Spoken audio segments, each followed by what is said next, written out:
A nossa conversa de hoje é com José Veríssimo com o tema Fundos de Investimentos Imobiliários. Bom dia, José Veríssimo. Bom dia, Elinari. Tá tudo bem? Tá tudo bem. Seja bem-vindo ao nosso podcast. Obrigado. Nada melhor do que o próprio José Veríssimo para apresentar e vender o seu peixe.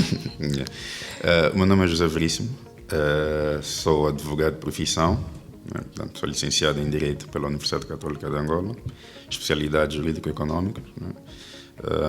Tenho uma pós-graduação em Direito dos Mercados Financeiros pela Universidade de Agostinho Neto e trabalho essencialmente com Direito Imobiliário Societário, agora um bocadinho mais focado em mercado de capitais. Não, de forma muito resumida. De forma muito resumida. Já entrando na conversa, José Veríssimo, o que é um fundo de investimento imobiliário? Porque ouve-se falar muito e não conseguimos, muita gente não sabe o que é que funciona, como é que funciona e se todo mundo consegue aderir a um fundo de investimento. O que é um fundo de investimento, José Veríssimo? Ok, se calhar vou tentar dar uma definição que possa ser perceptível para todos, não é? Imagina que tu tens a possibilidade de investir num condomínio sem necessariamente ter o capital que se conhece, não é necessário para investir num condomínio, digamos, ter que investir, vamos lá ver, $500 mil num condomínio, não é? Então, o que é que vai acontecer? Existem sociedades específicas que estão habilitadas para constituir fundos de investimento, que no caso que estamos aqui a discutir, que são fundos de investimento imobiliários, que vão congregar investimentos do público, não é? Vão formar aí um património do fundo e com este património vão investir, no nosso caso, no exemplo que demos, num condomínio. Ou seja, é a alocação de investimentos do público em geral para um determinado fim. É necessário ter deixa-me ver se eu percebi. Para aderir a um fundo, o que é necessário? Ok. Eu diria que se calhar temos que começar da origem do fundo, não é? Exatamente. Como é que se constitui um fundo? Primeiro é que é uma atividade regulada pela Comissão de Mercado de Capitais, que é a CMC, e deve cumprir certos requisitos. Ou seja, o fundo deve seguir os trâmites legalmente previstos e supervisionados pela CMC. Com isso quero dizer o quê? O fundo a ser constituído deve ter um regulamento de gestão, que será a matriz reguladora dos investimentos do fundo. No caso estamos a falar apenas de fundos de investimento imobiliário. E nessa matriz que regula o negócio, que regula o fundo, deve ser definido qual é o objetivo do fundo, por exemplo, um fundo de investimento, habitação, comercial, qual é o valor da unidade de participação deste fundo.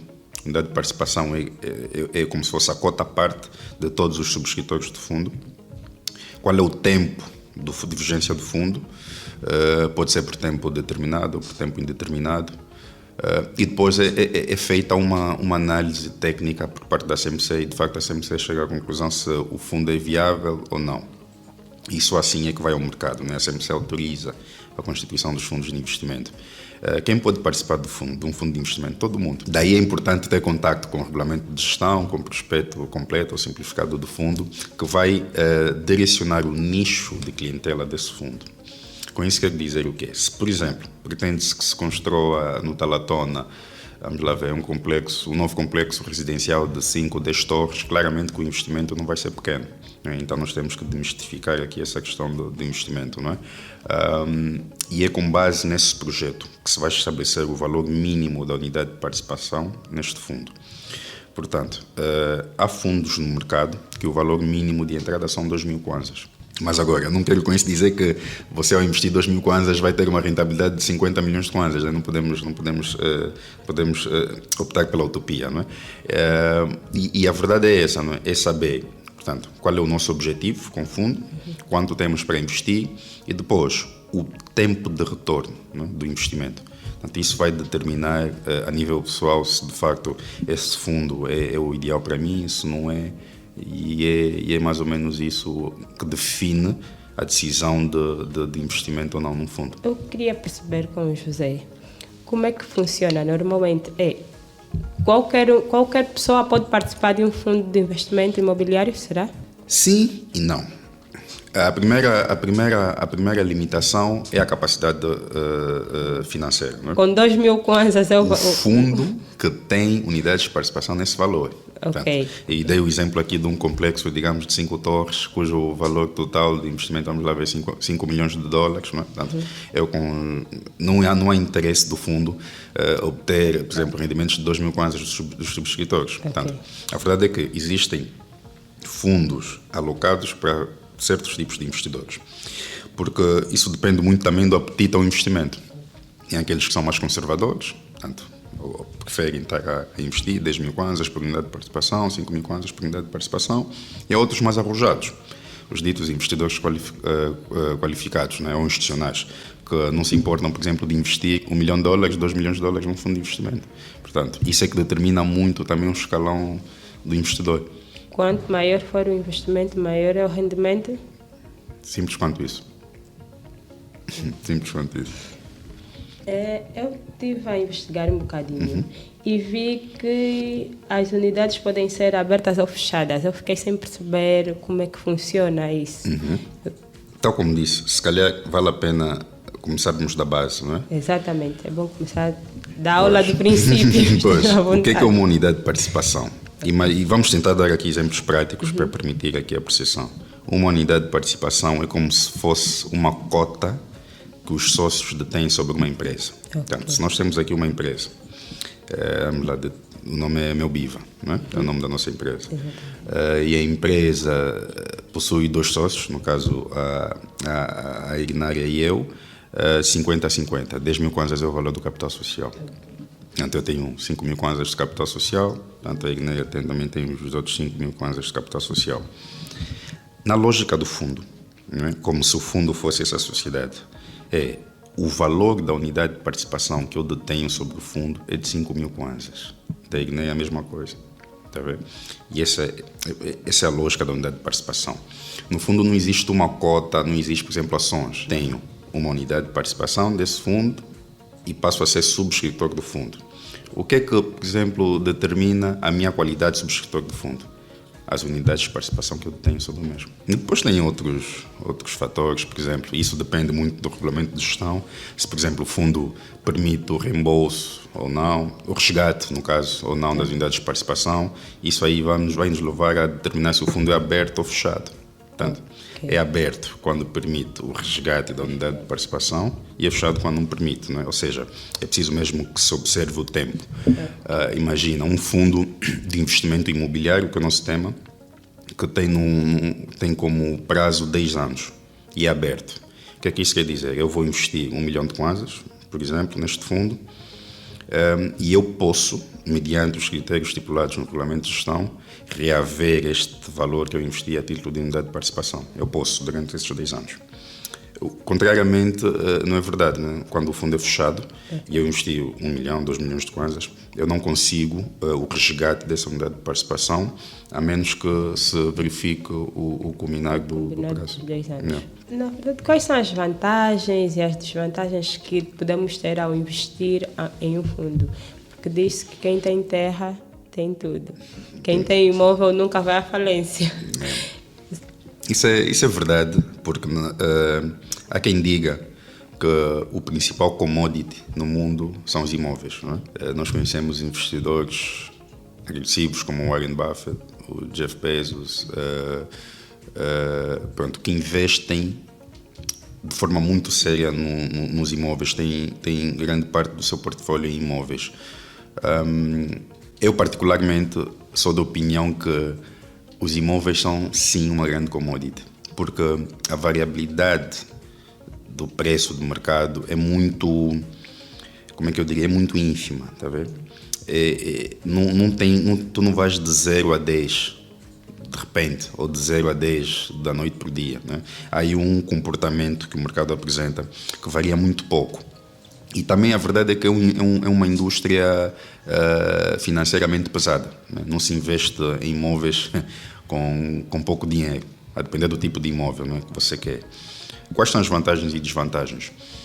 Vou começar pelas desvantagens, se calhar. Vou começar pelas desvantagens, que até certo ponto é uma desvantagem, mas enfim, eu prefiro elencar assim. O fundo de investimento imobiliário é um património autónomo. Com isso quer dizer o quê? Todos os ativos que fazem parte da esfera jurídica do fundo são mesmo propriedade do fundo. Digamos, se eu tenho um terreno e vou passar para o fundo, eu de facto vou mesmo transferir a titularidade do fundo, do terreno para o fundo. Aquele terreno passa a ser do fundo. E em contrapartida, eu vou receber a unidade de participação equivalente ao valor de investimento que é o terreno. Tanto é que a CMC exige que se faça uma avaliação do valor do fundo. Essa avaliação é que vai determinar o quanto de unidades de participação o investidor vai receber, o subscritor vai receber. Esta operação acarreta despesa. Tem que se verificar, de facto, o imposto predial sobre a transmissão onerosa de bens imóveis, custos notariais, como escrituras públicas. Essa seria a principal desvantagem. E por uma questão de cultura também, as pessoas que não têm muita literacia no ramo ficam meio renitentes. Eu vou transferir o meu bem para um fundo, depois amanhã, se eu quiser, como é que eu faço? Tá vendo? Porque o fundo tem autonomia patrimonial, mas não tem capacidade jurídica. Complicou. Por quê? O fundo, por exemplo, não consegue por si só obrigar-se, por si só celebrar um contrato de compra e venda, um contrato de arrendamento. Ele precisa de uma entidade que lhe dá voz, que é a sociedade gestora do organismo de investimento coletivo. Falou sobre passar um patrimônio para um fundo. E eu vou perguntar numa linguagem mais básica. Vai que eu tenho um imóvel e o imóvel está aí parado, eu posso procurar algum fundo e entregar o meu imóvel? É isso, será? É assim, eu acho que, e vou responder a título de, pronto, vou começar aqui a provocar o mercado, né, e os players no mercado. Eu acho que é o que falta no mercado. Primeiro, alguma literacia, alguma noção que de facto, olha, existe aí uma solução de investimento, que são os fundos de investimento imobiliário. É um péssimo negócio ter um imóvel parado. Exatamente. E que não rende, é um péssimo negócio. Portanto, o que se pretende nessa fase do mercado angolano é mesmo isso, que os detentores, os titulares de imóveis procurem soluções para rentabilizar os imóveis. Portanto, é sim uma boa iniciativa procurar uma sociedade gestora de fundos de investimento e apresentar em reunião. Eu tenho 2, 3 imóveis que podem, agregar valor ao vosso fundo no segmento habitacional ou comercial, e eu gostaria de ver qual é a possibilidade de eu transferir a titularidade deste imóvel ao vosso fundo, e em contrapartida eu recebo as unidades de participação e necessariamente os dividendos, não é? Portanto, é isso que se pretende. Mas eu queria saber o seguinte, ao entregar um bem a um fundo, como é que eu encontro essa informação? Onde é que eu posso buscar? Olha, existe um fundo, porque há pessoas, se calhar, em casa que têm vários imóveis e ou estão fechados, ou se calhar está arrendado, ou tem um primo a viver. Onde é que podemos encontrar a informação que existe um fundo na qual nós podemos entregar e depois receber as participações? Pois, e os dividendos, não é? E os dividendos. Os fundos de investimento são regulados pela CMC, que é a Comissão do Mercado de Capitais. E a CMC, de facto, tem tido um trabalho muito ativo no mercado, né? Está disponível, recebe os investidores, recebe o público em geral que tem interesse em mercado de capitais, não é? E a CMC, no seu sítio da internet, portanto, tem toda a informação de todas as entidades licenciadas e autorizadas a exercer atividades de fundos de investimento, no caso imobiliário. Portanto, se for para o site da CMC, vai encontrar, primeiro, todas as sociedades gestoras de fundos e depois vai encontrar todos os fundos registrados a operar, inclusive a informação de fundos que já não estão em exercício. Isso é um ponto. Depois, há também a possibilidade de entrar diretamente no website das sociedades gestoras, não é? E daí vai encontrar um link que faça menção aos fundos. Falou das desvantagens. Passamos para outra pergunta, não falamos das vantagens. Da parte melhor não falamos. As vantagens. A primeira é que vai ter uma gestão profissional do seu imóvel, né? Portanto, nós ao passarmos a titularidade do imóvel para o fundo, não somos nós a gerir o imóvel. Por exemplo, se tinha uma casa e essa casa estava arrendada, Portanto, e você que fazia a gestão do arrendamento, portanto, deixa de ser o anterior titular do imóvel a fazer a gestão e passa a ser a sociedade gestora. Portanto, tem equipa profissional de efeito e vai fazer a gestão do imóvel. Essa é a primeira vantagem. A segunda vantagem, de facto, de tudo quanto for recolhido a título de receita, portanto, você tem uma cota à parte, que é o tal dividendo, okay, no valor exato da sua unidade de participação. Portanto, se investiu 100, vai receber o equivalente a 100 de dividendos. Essa é a lógica. Se o meu imóvel atualmente no mercado, o preço para arrendamento é 1 milhão, quando for para o fundo, eu recebo na mesma 1 milhão, é isso? O que é que vai acontecer?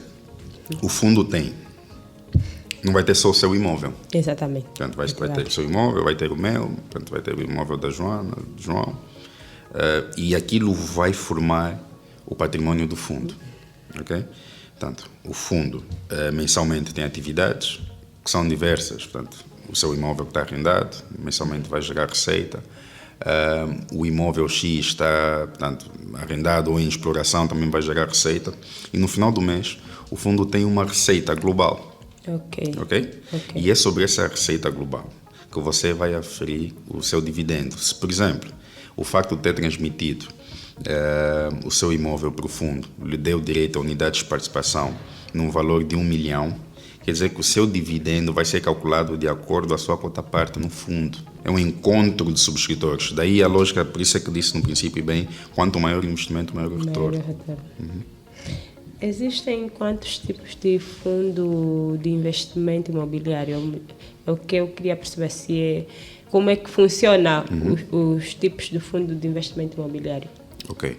Nós temos atualmente fundos de investimentos, portanto, abertos e fechados, como já falamos, pela lógica do fundo. E depois temos uma categoria de fundos de investimentos especiais. São aqueles que vão investir, por exemplo, no setor agrário, portanto, no setor focado no setor habitacional. Tem aí uma categoria de fundos de investimentos, de uma tipologia. Tem alguns riscos? Todo investimento acarreta riscos. E, aliás, por isso é que começamos pelo princípio. De facto, o regulamento de gestão do fundo deve necessariamente informar os riscos desse investimento. Portanto, tem o risco de mercado. Digamos que há uma bolha no mercado imobiliário. Portanto, esse é um risco que o investidor deve estar ciente e decidir se, de facto, ainda assim prefere avançar com o investimento. Depois tem o risco legal. Vamos lá ver se a presente data, existe um código de incentivos fiscais que, digamos, dita que, olha, aqueles imóveis que estão sobre a esfera jurídica do fundo deixam de pagar o imposto predial urbano. Um exemplo. Pronto, eu vou tomar essa decisão ciente que, de facto, eu tenho esse incentivo fiscal. Digamos que depois de 2 anos o Estado chega à conclusão que esse incentivo prejudica, portanto, o erário público, as contas do Estado, então vamos aplicar uma taxa de 5%. Portanto, esse é um risco legal. Portanto, é preciso estar ciente. Depois tem o risco reputacional, que é mais na vertente dos gestores do fundo, que no caso vai para a sociedade gestora, e outros riscos, não é, que as sociedades gestoras são obrigadas a informar os permitentes investidores. Caso a sociedade gestora do fundo declara falência, eu como investidora, como é que fico? É preciso separar aqui as águas. Okay. O patrimônio da sociedade gestora em nada tem a ver com o patrimônio do fundo. Okay. Ou seja, pelas dívidas do fundo, apenas responde o próprio fundo. E pelas dívidas da sociedade gestora, apenas responde a própria sociedade gestora. Por exemplo, se a sociedade gestora for à falência, portanto, isso não afeta necessariamente os investimentos feitos no fundo, porque há autonomia patrimonial. Okay? O dinheiro passa o termo, em linguagem miúda, do fundo é do fundo, o dinheiro da sociedade gestora é da sociedade gestora. É muito provável que cheguemos a esse ponto, porque a CMC de facto tem um papel muito ativo e tem ações de fiscalização, portanto, mensais. Depois, os subscritores dos fundos podem solicitar sempre uma Assembleia Geral de subscritores, né, de investidores. E nessa Assembleia Geral, portanto, definirem sobre a mudança ou não da sociedade gestora, portanto, fazerem uma avaliação do desempenho da sociedade gestora. Portanto, é preciso separar aqui as águas. Caso eu entregue o imóvel para a sociedade? Não, vai entregar o imóvel para o fundo. Para o fundo.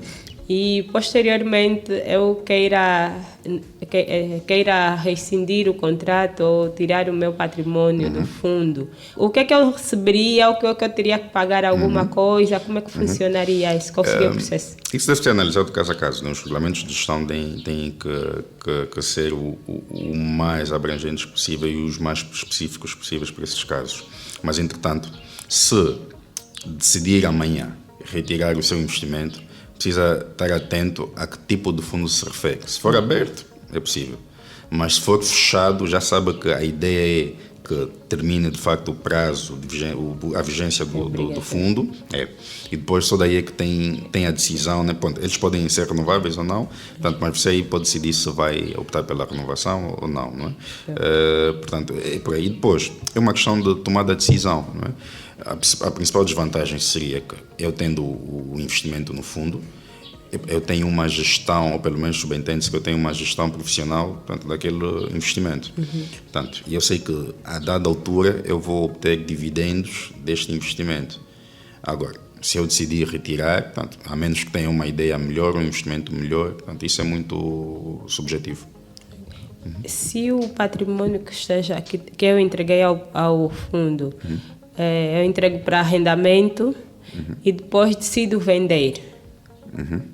Tenho que dar a conhecer ao fundo. Não, as decisões sobre o imóvel são tomadas no fundo. Você deixa de ter autonomia. O que é que acontece? Os subscritores não têm intervenção direta na gestão do fundo.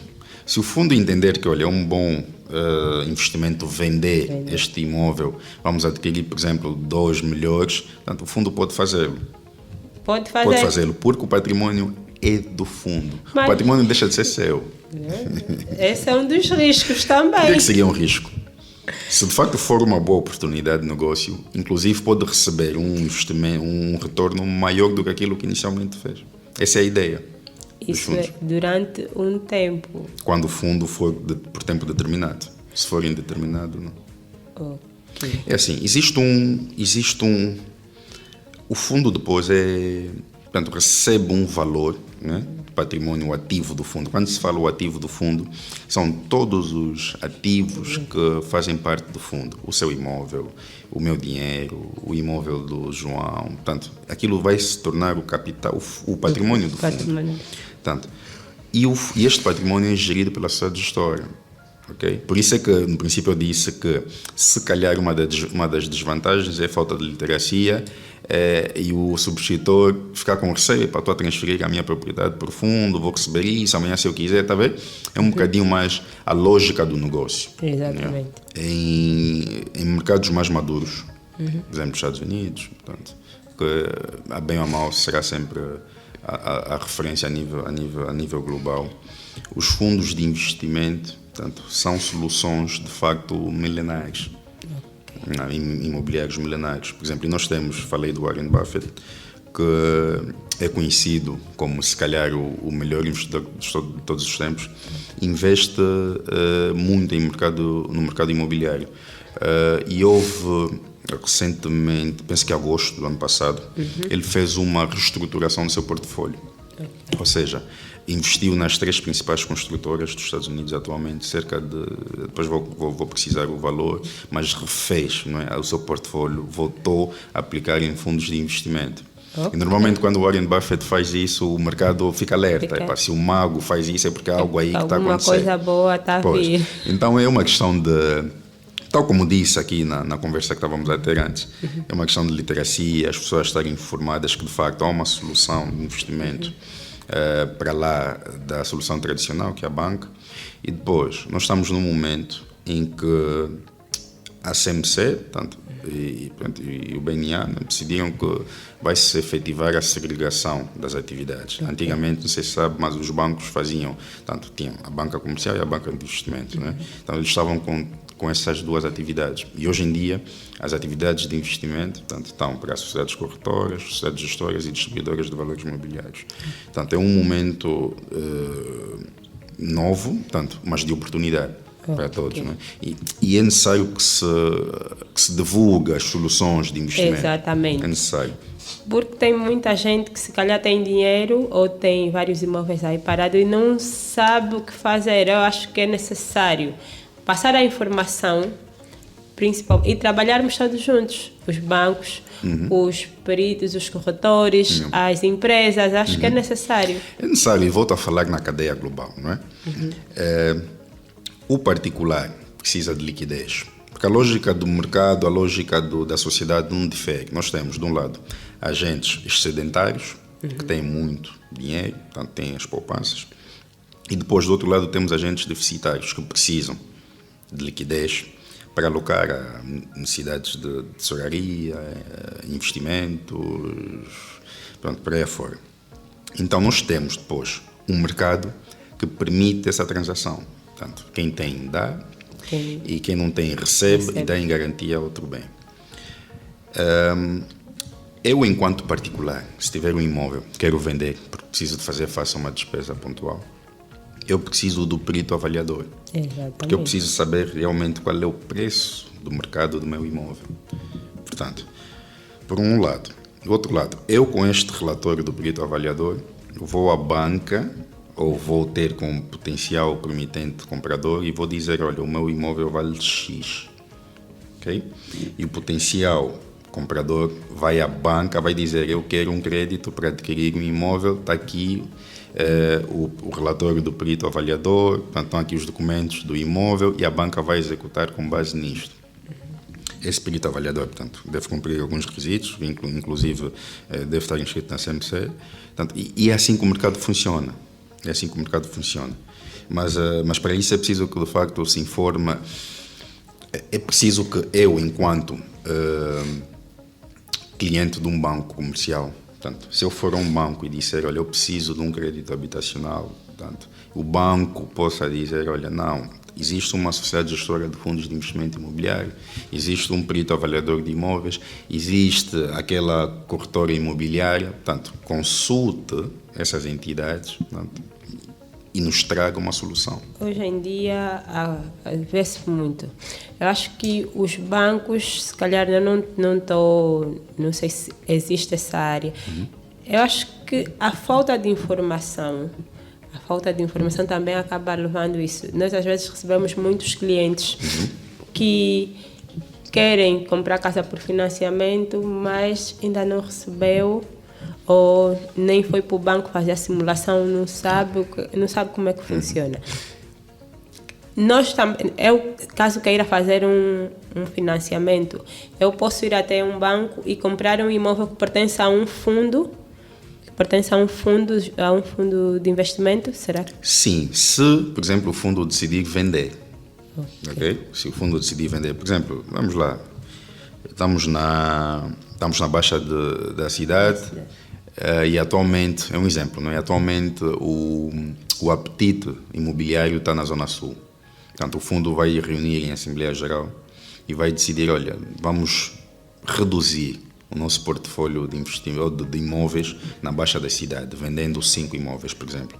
E com este valor vamos adquirir na Zona Sul, que é o mercado que tem maior potencial que a Baixa. Portanto, é normal que o fundo vá ao mercado, vai contactar uma sociedade corretora de imóveis, vai dizer, olha, eu tenho um imóvel, digamos, na Marginal, estou a vender. Portanto, e você, como conhece os dois polos, sabe quem precisa do imóvel, vai contactar o seu cliente. Olha, o fundo X está a vender o imóvel assim, assim, assim. E o cliente vai levar essa informação ao banco. Eu quero comprar este imóvel do fundo X por via de crédito habitacional. É assim que deveria funcionar. E esta é a informação que não temos. Sim, não, mas todos nós temos que participar, não é?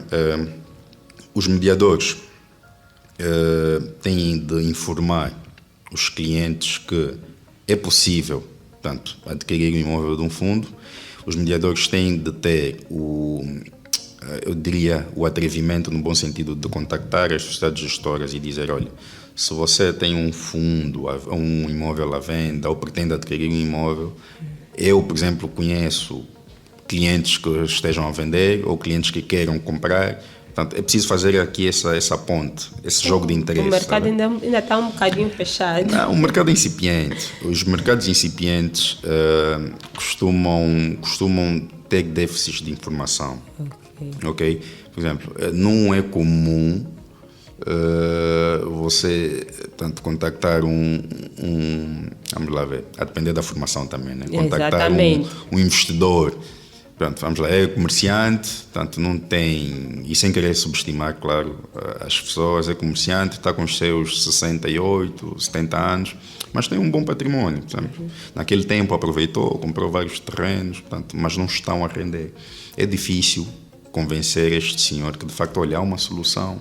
Há pessoas mais abertas, mais arrojadas, ele vai, não, vamos lá tentar. Outros não, isso aqui, não sei como é que funciona, já tentei no Banco X, não me deu crédito, tá vendo? É aquela ideia fixa que nós temos do que é o mercado, mas esse trabalho é de todos nós.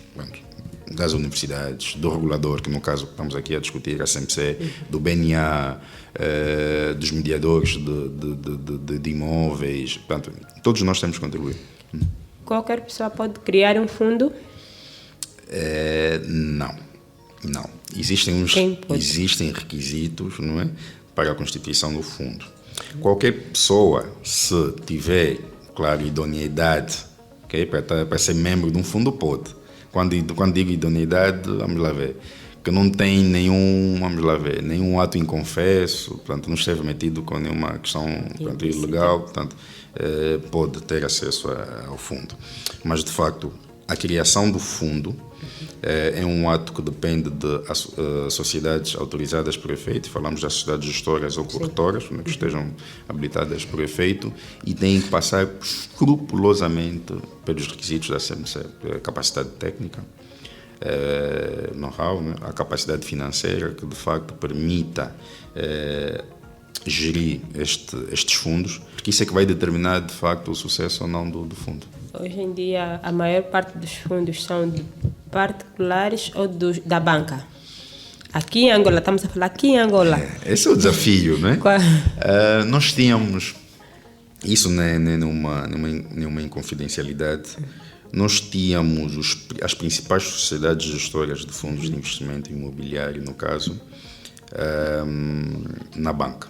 Né? Portanto, os principais bancos podiam exercer atividades de investimento e, na altura, constituíram, de facto, também sociedades gestoras, porque existe um limite de ativos imobiliários que o banco deve ter em carteira. Okay? Porque não é a atividade principal do banco. Comprar e vender, gerir imóveis, não é a atividade principal do banco. Só por curiosidade, qual é o limite? O limite dos imóveis que os bancos... Eu acho que se essa pergunta é para quem de facto está na banca, né?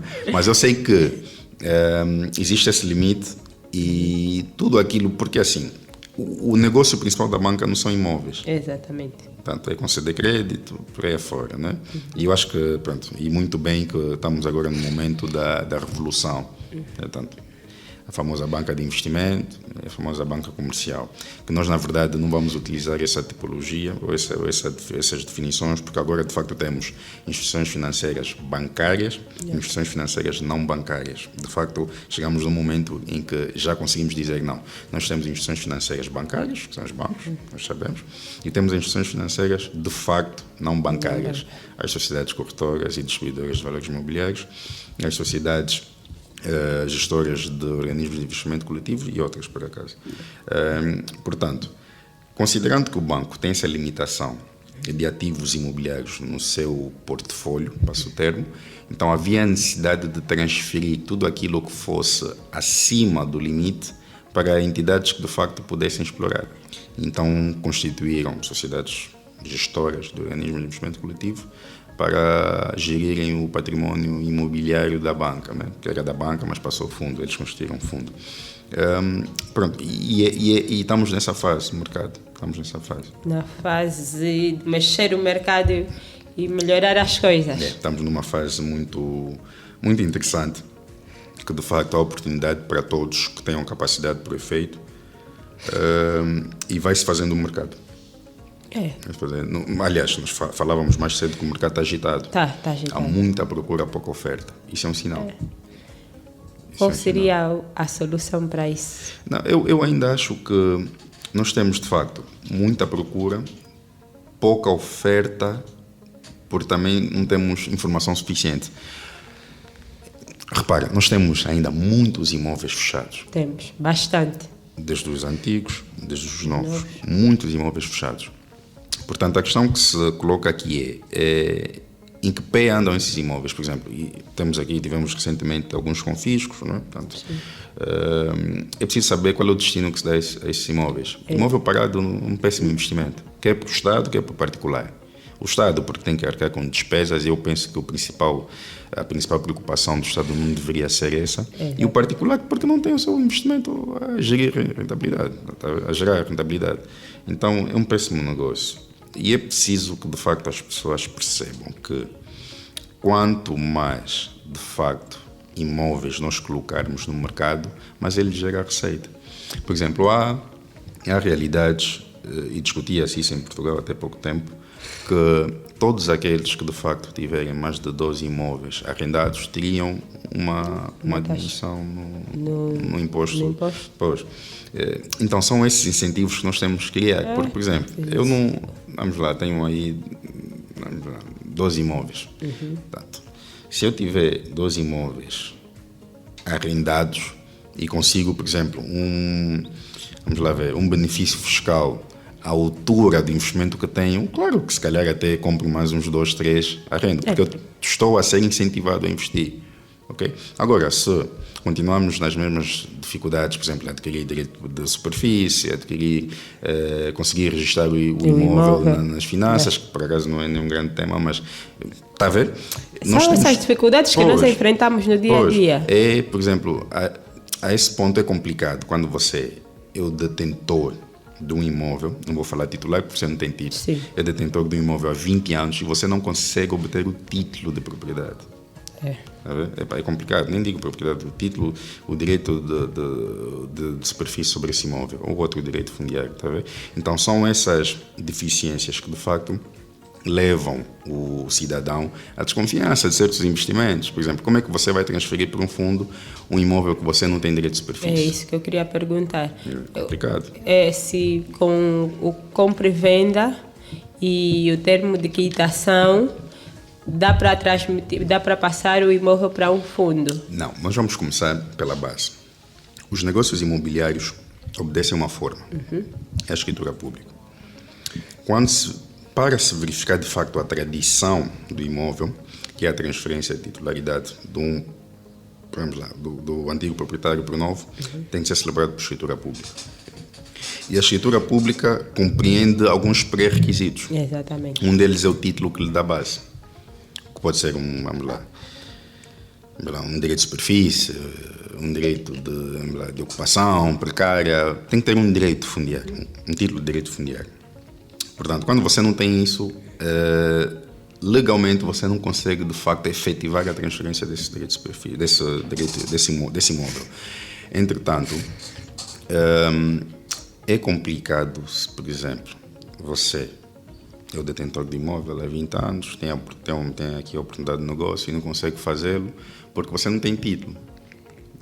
E depois, nós atualizamos, de facto, alguns fenômenos, eu digo, mas esquecemos a base. Por exemplo, nós temos agora a Lei 20/20, que é a nova lei sobre o imposto predial urbano, que já vem atualizar alguns fenômenos que era a nossa prática. Por exemplo, antigamente o que é que nós fazíamos? Eu não tenho direito de superfície. Eu não quero pagar também o imposto que antigamente era o CISA, que é o imposto predial sobre a transmissão de bens, onerosa ou gratuita de bens imóveis. Então o que é que eu vou fazer? Eu vou passar ao meu amigo uma procuração irrevogável. Tem aqui a procuração irrevogável e se depois de 20, 30 anos decides legalizar o imóvel, podes fazer. Ainda temos muitos imóveis assim. Podes fazer isso, mas a Lei 20/20 vem dizer o seguinte, que é entendido como transferência ou tradição do imóvel atos como, por exemplo, a celebração de procuração irrevogável. Ou seja, quando você emite uma procuração irrevogável a favor de uma pessoa que lhe dá plenos poderes sobre o imóvel, você tem que pagar o imposto. Tem que pagar o CISA na mesma. Exatamente. É. Então, nós temos essa atualização de realidades, mas burocraticamente não evoluímos. Falou um bocadinho sobre, caso tenha um fundo de investimento ou o seu imóvel num fundo de investimento, o imposto pode ser, um dos benefícios pode ser o imposto reduzido. Eu queria que tocasse só um bocadinho nesse assunto, que é para... Pois, o Código de Benefícios Fiscais, eu penso que foi aprovado em 2022, depois preciso precisar, e há inclusive uma secção dos organismos de investimento coletivo. Portanto, existe o benefício, por exemplo, de todos aqueles, os subscritores do fundo, não pagam imposto sobre a aplicação de capitais. Okay? Por exemplo, se você é sócio de uma empresa, o lucro dessa empresa você deve ao Estado imposto sobre a aplicação de capitais. Se você detém títulos imobiliários, né, portanto, os dividendos, os juros, você deve, e o IAC, né, que é o imposto sobre a aplicação de capitais. E os dividendos, no entanto, desses fundos de investimento para os subscritores são isentos de aplicação de imposto sobre a aplicação de capitais. Depois, o próprio fundo está isento do pagamento do imposto de selo em operações de aumento de capital de fundo. Portanto, parece uma medida assim, mas é expressiva. E existem outros incentivos fiscais que vale a pena explorar. Acho que essa aula tem que continuar. temos que dar abordagem e dar seguimento neste... O que é que acontece, Ignário? É um universo, não é? Não se esgota em 1-2 horas de conversa. De facto, é preciso dividir, por exemplo, fundos especiais, os fundos não especiais, os fundos mistos, os fundos não mistos, para podermos perceber minimamente qual é a abrangência desse segmento, desse nicho de mercado. Então fica aqui o desafio, para darmos seguimento a estes desafios e manter as pessoas informadas, porque é isso que nós precisamos. Não, nós precisamos informar. Precisamos informar. Precisamos discutir sobre temas, precisamos, mais do que criticar, apresentar soluções. Exatamente. É focar na solução e não no problema. Exatamente. Só assim vamos melhorar. Correto. José Veríssimo, muito obrigada. Obrigado. O que é bom dura pouco. Por isso é que é bom investir.